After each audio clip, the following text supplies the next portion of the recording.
Hey guys, Troubletcat here, recording for the Zombie Arcade, playing some Tribes, that's not the right transition, whatever, it doesn't matter. Playing some Tribes Ascend today, and this is version 1 of the game. The game is finally actually been released for real, and of course enemies still spawn the fuck behind you. I mean, if they didn't, it just wouldn't be Tribes.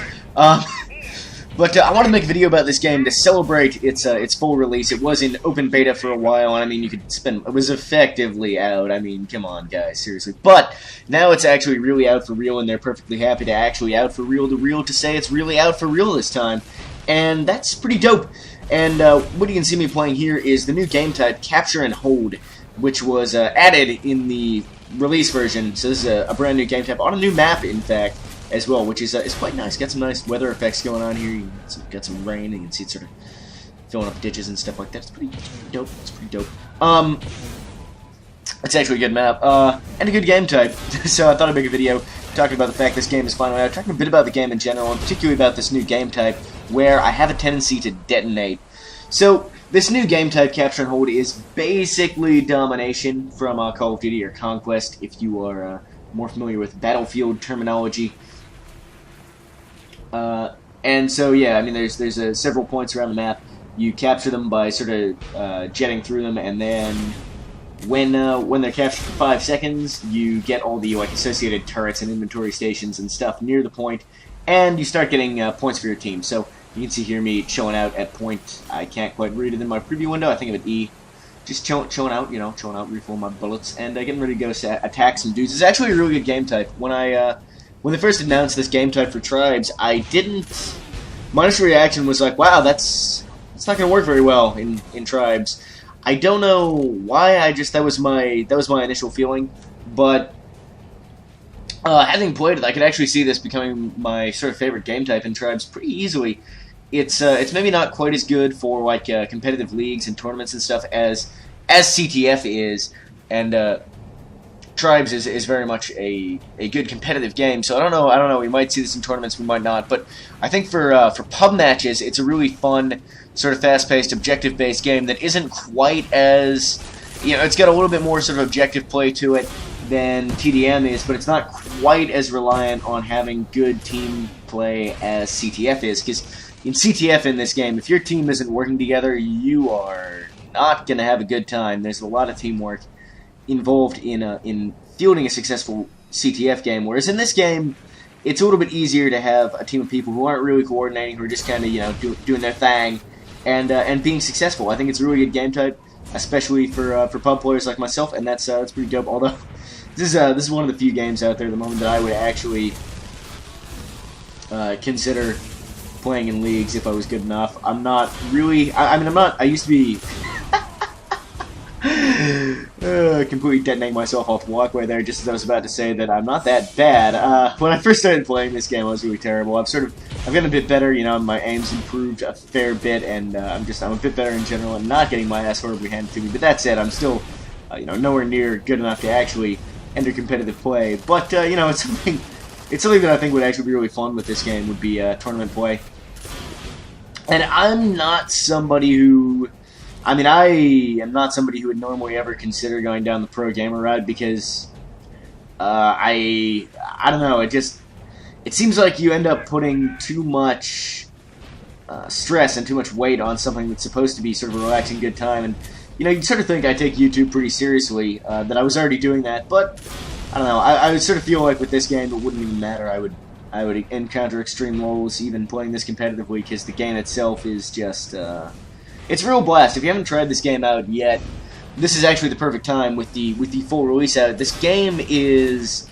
I'm not gonna lie, this game isn't gonna be for everybody. In fact, it's gonna be probably mostly for a fairly small subset of more hardcore dudes. Not because the game is... it's not like the game is just something that's really, I guess, impenetrable in a way, because it's in all honesty, it's pretty easy to pick up, get a grasp of the controls, and of basically what are the correct things to do. In that sense, the bar for entry is pretty low. It's not like you have to.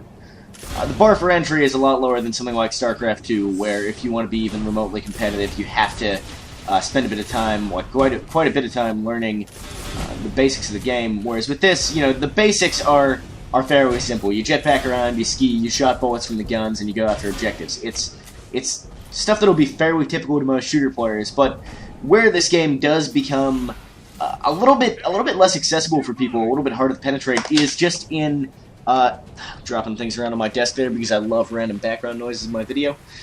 Where this game does become kind of difficult is in that, although it's fairly easy to pick up the basics, the basic movement, the basic sort of things you gotta do to stay alive, such as shooting directly into an enemy right in front of you and killing yourself with splash damage, that's always an important move to make. Where it does become a little bit more impenetrable is just in terms of how hard it actually is, and I don't know how much of an appreciation non-players of this game could actually get from watching it of that, but you can see, you know, people are moving pretty fast, and most of the weapons in this game, there are a few guns that are hit scan, as they say, which means they hit instantly, but most of the guns, the projectiles have travel time, and particularly if you don't want to use bullets, which you don't generally, I mean, there's some exceptions, but for the most part, you want to be using explosive weapon like this thing I've got here called the spin fuser that fires blue exploding discs. They have travel time, and you may think, well, they're explosive, though, so the fact they have travel time, you just need to hit kind of near them, right? Not really. The spin fuser is more or less a direct hit focused weapon. It has a very, very small splash radius. You'll see most of the time. I mean, I do tend to wait till people are on the ground to shoot, because if you've got really good aim, you go for a lot more mid-air shots than I do. I go for some, and I hit a few in this video, but you mostly wait for them to be near the ground just because then you can hit near their feet and still hit them for some damage, as opposed to having to hit them absolutely spot on, which is actually really difficult. But even if they're on or near the ground, the blast radius is really small. You're not going to get a lot of damage unless you hit pretty much directly where they're standing. You won't get any damage at all unless you're quite close. You see there me getting a kill with a direct hit. You know, I think I got 2 of those this game. 2 direct hit kills. I got a few more direct hits than that. You can sort of, I don't know, you should be able to read the damage numbers in the video. You can tell whether I got a direct hit or not, because with this gun, a direct hit does 910 damage every time. So if you see 910 for the damage numbers, that means I hit somebody directly when I'm using this. My secondary weapon is one of those hit scan guns I mentioned, an Eagle pistol, which is not actually even that easy. Even the hit scan guns, the guns that do hit instantly, aren't that easy to use because of how fast people are moving and because of the fact that, you know, there's quite large distances involved. You need to be very, very precise. I don't know, I maybe picked up a couple kills with a pistol in this. It's more of a sort of finisher weapon, you know, if they're in the air and you're having a hard time hitting them with your spin fuser, you pull out the pistol. If they're already injured, to lay some damage on them. It's like it's kind of a finisher gun. I don't use it a whole lot. I mostly stick to the spin fuser. Anyway, the point I was trying to make with that big rant about the game is that it's not for everybody because of how hard this is, and this is a game where I could see if you're the kind of person who gets frustrated easily with games when they're not doing well, you'd have a hard time learning this game, because it took me quite a long time. I mean, I'm an experienced shooter player, and I played, you know, arena shooters back in the day. I have quite a lot of hours of Unreal Tournament under my belt in particular, and this game is much closer to something like that than it is to Battlefield or Call of Duty or even Counter-Strike. Well, yeah. And it took me quite a long time to get even remotely decent at this game. So, I mean, what I'm trying to say is this one has a bit of a learning curve to it, and if you're not up for that, you may not get much enjoyment out of this game. But that said, because of the way the game is, you know, you're going fast, you're like jet skiing around, shotting heads, you're like, well, jet skiing around, not exactly jet skiing. You have a jetpack and you have skis. So the jetpack lets you jetpack around, obviously, and the skis basically remove your friction from the ground, so you slide around like a total boss. There's also vehicles, which I use here briefly. I'm not very good in the vehicles, as you're going to see. I fail pretty horrendously badly to take this guy out. But we'll just, yeah. Anyway. Because of the way the game is, even before I got good at it, I did find it kind of enjoyable. You know, I had fun with this while I was bad. That said, once you get good, it becomes a lot more enjoyable, like most games, I find. If you're good at them, you have more fun.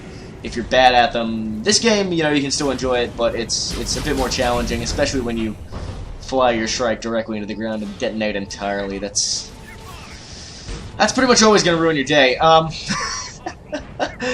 mention that I'm not very good with the vehicles? But yeah, I got a lot of enjoyment out of this game, even before I started to get sort of decent at it. I won't say good, because I'm not good, but I'm sort of decent at it now. I guess I'm a slightly above average player, like I am in most games, I suppose. I do pretty well for myself a lot of times, in TDM particularly. Still, you know, CTF can be hard, and this is a whole new game type for me, so I wasn't 100% sure on what I was doing. This is only the third round I played of this new game type. But I do pretty well for myself in TDM most times now, and stuff like that. But even before that was the case, I did get a bit of enjoyment out of this game, a fair bit. If you've been paying attention to chat, I've just been discussing game balance with people. Remember, kids, something being easy to use is not the same thing as something being overpowered. It's a common point of confusion, and it's an understandable point of confusion, but that's an entirely separate thing that that is not the topic of this video, just I was discussing with people in-game, because it's fun to talk to people. That's not actually what I was talking about there. I can't read the chat in my preview window, but that was about the generators. Anyway, I guess what I'm trying to say is I really recommend just anybody to try this game out and give this game a shot, but don't be surprised if you get your ass handed to you at first. You should be able to learn the game and get decent at it, you know, if you have a modicum of just anything. I mean, anybody could get good at it potentially, you know, there's no sort of... You don't need to be incredibly smart. You don't even need to be that fast. Like, you don't need... a good twitch aim will help occasionally, but for the most part, this game is actually a lot more about precision than speed when it comes to aiming. And so I think this is a game that, you know, you don't need amazing reflexes, you don't need to be, you know, genius-level intelligence, you don't need to be the fastest player in the world. I think anybody... Well, you do need to be the fastest player in the world, because it's a game all about going fast, basically. But this is a game that I recommend anybody pick up. I think anybody can get good at it, but I think that it's hard to learn at first, and I think that one of the good things about this game, that the reason that I like this game a lot more than a lot of other modern shooters, and I don't know if I like this more than Battlefield 3 or not. I mean, it's hard to say. They're such different games that it's kind of hard to compare them, but the one point I will say is that if you guys recall, before Battlefield 3 came out, I was talking about how I was really hoping that it would be a decent sort of competitive game, like a pretty serious skill-based game, so that I could really dig into the sort of competitive side, trying to get good at the game and all that kind of stuff. And I mean, BF3 is not a good competitive title. It's better than well, it's not a good competitive title. let's put it that way. It's better than recent Call of Duties, but it's not a good competitive title. This game is, because the skill ceiling is so high, because it's so challenging. It actually does make it a game that I have a little bit of interest in actually learning to play well. And I mean, I'm also, at the moment, I'll put up some more videos of CS Source soon, probably because I'm expending a lot of energy lately learning CS Source to play CS Source a bit better as well, in preparation for CSGO coming out eventually. And it's just, I really like games that have a little bit higher of a skill ceiling. That direct hit are a little bit harder to get good at, and I really enjoy that about this game. And aside from that, it's a lot of fun. I mean, a game like Counter-Strike Source is good from a competitive standpoint, but I'm going to be honest with you guys, that's the only point at which I enjoy CS Source, is when I'm trying my best to get good at it, and you're not actually having that much fun when you're doing, well, I mean, you do, like, you enjoy it, and you have fun in a certain sense, but it's not the same as this game. Like, this game is kind of, it's sort of lighthearted at the same time as being a serious competitive skill-based game, and I really like that. It's like, I don't know, I have a lot of fun with this game, as well as taking it seriously, and that's a really good combination, I think. You know, if a game has that sort of serious skill-basedness to it and is also a lot of fun, that's really good. And that was one of the reasons that I really liked APB, and I don't know, I think a lot of people would disagree with me on this point, but I felt like APB was actually shaping up to be a really solid competitive title when Real-Time Worlds was at the helm. Gamers First kind of fucked things up a little bit, but this video isn't about APB. Again, I might do a video talking about APB again soon, because I used to play a lot of APB, upload a lot of APB, live stream a lot of APB.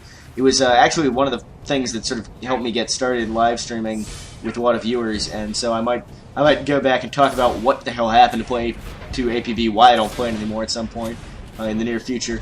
But I don't know, that's not set in stone. But anyway, it was one of the things I liked about APB as well, is that I felt like the game had a decent competitive side to it. Not as good as this game, but it did have a decent competitive side to it.